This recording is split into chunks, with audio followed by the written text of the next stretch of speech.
संग्रामपूर तालुक्यातील सोनाळा येथे 10 नोव्हेंबर रोजी जळगाव जामोद विधानसभा मतदारसंघातील महाविकास आघाडीचे अधिकृत उमेदवार डॉक्टर स्वातीताई वाकेकर यांच्या निवडणूक प्रचार सभेचे आयोजन करण्यात आले होते।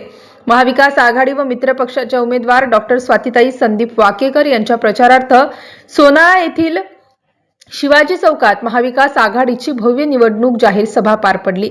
आपल्या निवडणूक प्रचार दौऱ्यानिमित्ताने डॉक्टर स्वातीताई वाकेकर यांनी संग्रामपूर तालुक्यातील धामणगाव गोतमारे येथून आपल्या निवडणूक प्रचाराला सुरुवात केली। त्यानंतर तालुक्यातील लहुगाव, शेतखेडा, करमोडा, दयालनगर, हडियामल, वसाळी, चिचारी, आलेवाडी, टुनकी, लाडनापूर, सायखेड व संध्याकाळी 7 वाजता जाहीर सभा सोनाळा येथे संपन्न झाली। या सभेमध्ये महाविकास आघाडीचे सर्व पदाधिकारी व कार्यकर्ते सहभागी झाले होते।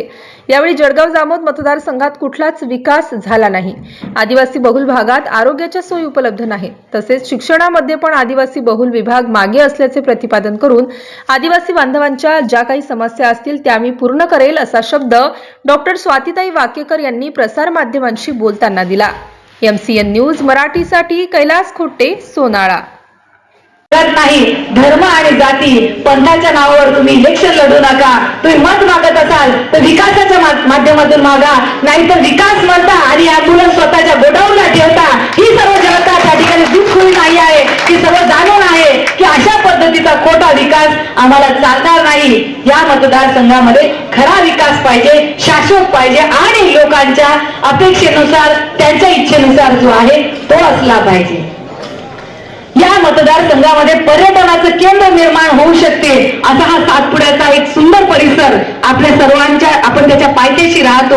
या ठिकाणी मांगेरी महादेव पहा, जटाशंकर पहा, एक या ठिकाणी अंबाबारो अभयारण्य आहे, इको सायन्स पार्क जो वसाळीला आहे ते तर फक्त एक शोभेची वस्तू आहे असं मला वाटायला लागलाय। कोट्यवधीचे पैसे काढायचे आणि ते ठेकेदारांची खिशे भरायचे, कारण त्याच्या माध्यमातून मलिदा स्वतःला पोहोचत असतो, पण खऱ्या अर्थानं त्या आमच्या आदिवासी बांधवांना तिथे रोजगार निर्माण होईल, एखादं पर्यटनाचं केंद्र मोठ्या प्रमाणात निर्माण होईल। अशा पद्धतीचं काम त्या माध्यमातून झालं नाही। कोट्यवधीचा पैसा तसाच खर्च झाला, पण आदिवासी बांधवांना रोजगार त्या माध्यमातून मिळाला नाही।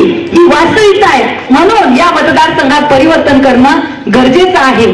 आज या ठिकाणी सर्वसामान्यांच्या, शेतकऱ्यांच्या, शेतमजुरांच्या, आमच्या महिलांच्या, सर्वांच्या हक्कासाठी लढण्यासाठी मी तुमच्या समोर आली आहे। हे मत हे संविधानाला, लोकशाहीला वाचवण्यासाठी आहे। त्यामुळे या महाराष्ट्रामध्ये बदल हा घडत आहे। आपण सर्वांनी पाहिलं की मागील काळामध्ये फडणवीस असतील, सदाभाऊ खोत असतील किंवा यांच्या अनेक सहकारी असतील, हे ज्या पद्धतीने आमच्या महापुरुषांबद्दल बेताल वक्तव्य करतात, कुठेतरी त्यामुळे ही सर्वसामान्य जनता दुःखी आहे। काही जण त्याच्या पाठीराखी असतात, त्यातलेच आपलेही आमदार आहेत। त्यामुळे अशा लोकांनी कुठेतरी जनतेसमोर जात असताना काही गावांमध्ये हा प्रश्न त्यांना विचारला गेलेला आहे, किंवा आजही अनेक गावांमध्ये तुम्ही शेगाव तालुक्यात जाऊन पहा, त्या ठिकाणी 140 गावाचं पाणी पोहोचलेलं नाही।